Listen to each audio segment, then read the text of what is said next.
Assalamualaikum warahmatullahi wabarakatuh. Halo teman-teman, selamat datang kembali di channel yang membahas tentang perkolaman, perikanan dalam budidaya ikan nila skala rumahan. Di video kali ini saya akan sharing ke teman-teman semuanya bagaimana cara merawat larva atau burayak ikan nila. Nah, pada 1 minggu yang lalu, tepatnya hari ini adalah hari ke-8, saya telah menebar bibit atau burayak ikan nila dari hasil pemijahan sendiri ke kolam ini ya teman-teman. Nah, sekarang saya akan sharing bagaimana cara merawat larva tersebut. Nah, perlu diketahui bahwa sebelum penebaran larva atau burayak ikan nila, sebelumnya kolam ini sudah saya kuras total, kuras habis total sampai kering ya teman-teman. Pokoknya jangan sampai ada satu ikan pun yang tersisa. Kemudian setelah kolam dikuras, dibersihkan, baru diisi air lagi dengan ketinggian kurang lebih 50 cm saja. 20 cm juga boleh, 30 cm juga boleh, tapi kalau untuk kolam saya ini karena agak luas, ukurannya 3 x 5 meter, itu saya beri air kurang lebih 50 cm teman-teman.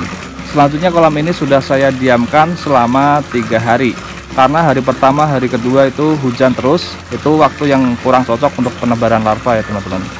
Jadi saya menunggu hari ketiga ketika cuaca sudah bagus, sudah tidak mendung atau hujan lagi, baru larva saya tebar. Dan juga pada kolam ini karena sudah banyak lumut-lumut yang ada di dinding dan di dasar kolam, maka untuk proses pembentukan lumut yang seperti teman-teman lihat itu sangat cepat sekali ya. Apalagi kalau sudah terkena terik matahari yang lumayan sangat panas, maka lumut-lumutnya gampang sekali tumbuh teman-teman. Dan lumut-lumut itu adalah sebagai makanan pertama yang nantinya akan dimakan oleh burayak atau larva ikan nila. Nah, kemudian ketika penebaran larva perlu juga diperhatikan bahwa air yang tadinya di penampungan larva ikan nila dan di air kolam ini suhunya harus disamakan dulu atau diaklimatisasi dulu teman-teman. Nah, setelah diaklimatisasi, bibit sudah ditebar dan bibit aman, tidak ada yang mati. Selanjutnya selama 1 minggu kita tidak perlu memberi makan karena di kolam ini sudah banyak lumut sebagai pakan alami yang pertama dimakan oleh anakan ikan nila. Nah, setelah 1 minggu kita bakal melihat burayak-burayak yang tadi kita tebar di kolam ini, mereka akan terlihat makan lumut ya, makan lumut yang ada di dinding-dinding kolam ataupun di lantai dasar kolam teman-teman. Nah, ketika kita sudah melihat larva tersebut sudah mulai makan lumut, barulah kita bisa memberi makan pelet. Nah, di sini saya sudah menyiapkan contoh 3 macam pelet ya teman-teman. Yang di sini ada pelet ukuran min 1, kemudian ini pelet ukuran min 2, dan ini adalah pelet yang masih berbentuk bubuk. Ini dari Pengli teman-teman. Sifat dari larva tersebut dia makannya masih di dasar ya, masih tenggelam. Dia belum mau makan pakan apung kecuali lumut-lumut yang biasa dari awal mereka makan ya teman-teman. Nah, untuk kondisi tersebut maka kita bisa siapkan pelet yang sudah dibibis. Kemudian pelet tersebut kita penyet-penyet seperti ini teman-teman. Karena pelet kalau sudah dipenyet-penyet begini sudah tidak mengapung lagi, maka pelet ini otomatis akan tenggelam. Nah, perbedaannya kalau pelet belum dipenyet-penyet, kita coba taburkan. Itu peletnya masih mengapung ya teman-teman. Berbeda dengan pelet yang sudah dipenyet-penyet. Ini kalau kita lemparkan, nah itu kita lihat peletnya tenggelam ya teman-teman. Nah, pelet yang tenggelam tersebut nanti akan dimakan oleh larva nila. Kemudian seperti apa pelet yang kita perlukan untuk diberikan ke larva ikan nila yang pertama itu, kita bebas bisa menggunakan pelet ukuran min 1, min 2 ataupun min 3 yang teman-teman punya. Tapi pastikan kalau pelet tersebut harus yang proteinnya terbaik atau yang paling tinggi ya, bisa yang protein 35, 37 sampai 40% juga bagus teman-teman. Kita tidak perlu menggunakan pelet yang kecil karena tujuan kita adalah peletnya itu untuk dipenyet-penyet seperti ini teman-teman, supaya pelet tersebut tenggelam. Kalau sudah dipenyet-penyet begini, pelet bakalan lembut dan pelet tenggelam, kemudian ikan atau larva nila bakal bisa makan sedikit demi sedikit teman-teman. Nah, itu teman-teman bisa lihat bahwa pelet yang sudah tenggelam itu sudah dikerubungi oleh larva ikan nila. Nah, kita berikan pelet tersebut atau pelet yang dipenyet-penyet seperti ini Ini selama ikan belum bisa makan di permukaan ya teman-teman. Nah pokoknya kita kasih makan terus seperti itu selama kurang lebih 2 minggu teman-teman. Dan nanti setelah 2 minggu pelet kita kasih belajar dengan pelet apung. Nah seperti ini pelet bubuk dari Pengli ini teman-teman. Ini bisa kita taburkan karena bukaan mulut ikan yang masih larva itu kan masih kecil-kecil banget. Jadi kita perlu pelet yang bentuknya masih bubuk seperti ini. Nah pelet bubuk ini proteinnya sangat tinggi, sangat bagus sekali untuk perkembangan larva ikan nila teman-teman. Nanti kita bakal latih larva ikan nila itu makan di permukaan pakai pelet yang namanya pelet serbuk ini ya, seperti bubuk powder lah. Ini pelet bubuk teman-teman. Nanti kita tinggal tebar-tebarkan saja seperti itu. Kalau ikannya sudah mau makan pelet ini, nanti perlahan pelet ini juga bakal kita ganti dengan pelet yang ukurannya lebih besar, yaitu pelet PF1000.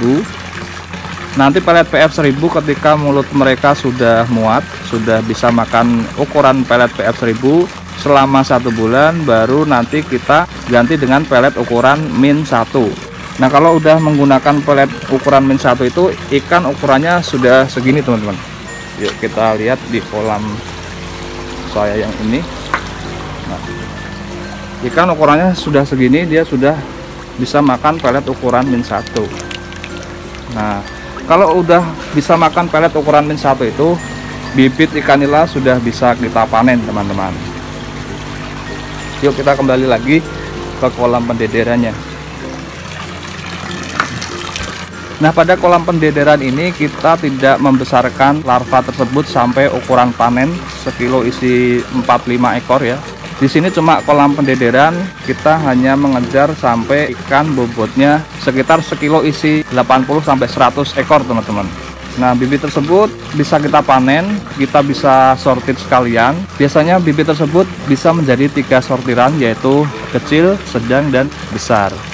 Kemudian setelah bibit tersebut dipanen, bisa ditampung di kolam penampungan seperti yang di atas ini teman-teman. Yuk kita lihat dulu bibit yang sudah saya panen. Nah ini dia teman-teman, bibit yang sudah saya panen ukuran 1-2 jari. Dia sudah makan pelet ukuran min 1. Ini sudah bisa kita jual teman-teman. Kemudian dengan umur yang sama pasti ada ikan yang ukurannya lebih besar, sudah masuk 3 jari, itu kita bisa tampung juga di sini. Nah kalau sudah segini sudah ukuran bibit yang sudah siap dibesarkan di kolam pembesaran teman-teman. Kemudian pada kolam saya yang ini juga bisa dijadikan sebagai kolam pembesaran, karena di sini saya sudah memasang pancuran air. Kemudian di bawah sana juga ada uniring atau aeratornya. Di sini ada penyetelnya, bisa dibesarkan dan bisa dikecilkan teman-teman sesuai kebutuhan kita. Kalau ikannya banyak bisa kita besarkan, kalau ikannya sedikit bisa kita kecilkan. Nah seperti ini. Dan inilah indukan yang kemarin kita pisahkan, yang larva atau burayaknya sudah ada di kolam pendederan sebelah bawah sana teman-teman. Nah sekarang kita akan lihat anakan ikan nila ketika kita beri makan dengan pelet yang kita penyet-penyet ya teman-teman. Karena ini burayaknya baru umur 1 minggu, kita masih menggunakan pelet yang dipenyet-penyet. Nah dengan kolam yang agak luas kita bisa menyiapkan penyetan itu yang agak banyak dulu ya teman-teman. Contohnya seperti ini, kita siapkan 10 butir sampai 12 butir tergantung jumlah burayak yang kita tebar ya teman-teman. Ini supaya nanti burayaknya itu besarnya merata, supaya dia juga bisa makan secara merata teman-teman. Kita siapkan dulu butiran-butirannya, karena ini nanti bakal kita tenggelamkan di semua sudut kolam teman-teman, supaya ikannya itu bisa makan secara merata seperti ini. Nah seperti ini, pokoknya tujuannya dipenyet-penyet seperti ini supaya pelet ini bisa tenggelam. Nah seperti ini, 1, 2, 3. ini kita bisa lempar di bagian sudut sana. 1 2 3 hap hap hap. Nah, di sana, di sudut sana sudah. Kemudian 3 butir lagi kita lemparkan di bagian tengah. Set. Itu. Dan di sana. Kemudian 3 butir lagi kita bisa lemparkan di bagian sudut yang di dekat sini, teman-teman. Nah ini masih kurang 3 butir lagi.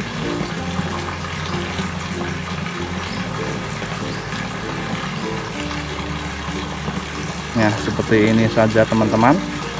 Ini kita tinggal lemparkan di pojok sebelah sini. 1, di sini 1, dan di sini 1.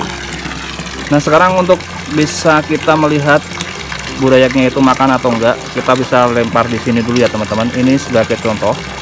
Nanti kita bakal turun untuk melihat burayaknya itu makannya seperti apa. Nah, itu sepertinya sudah banyak yang ngumpul di situ, teman-teman. Oke, sekarang kita turun, kita bakal cek burayaknya.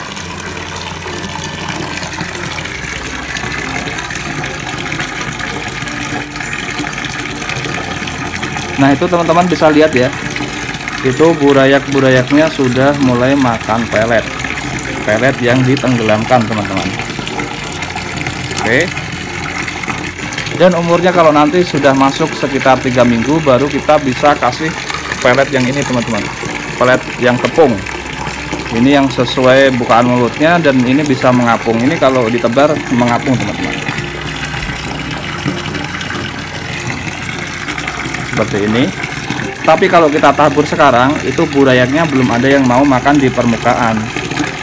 Makanya kita harus pakai pelet yang ditenggelamkan selama kurang lebih 2 minggu, teman-teman. Kemudian setelah nanti umur 1 bulan baru kita bisa menggunakan pelet ukuran PF 1000. Dan bisa dilanjut kalau sudah memang mulutnya sudah muat, kita bisa pakai ukuran pelet min 1. Seperti ini, pelet ukuran min 1 yang dibibis.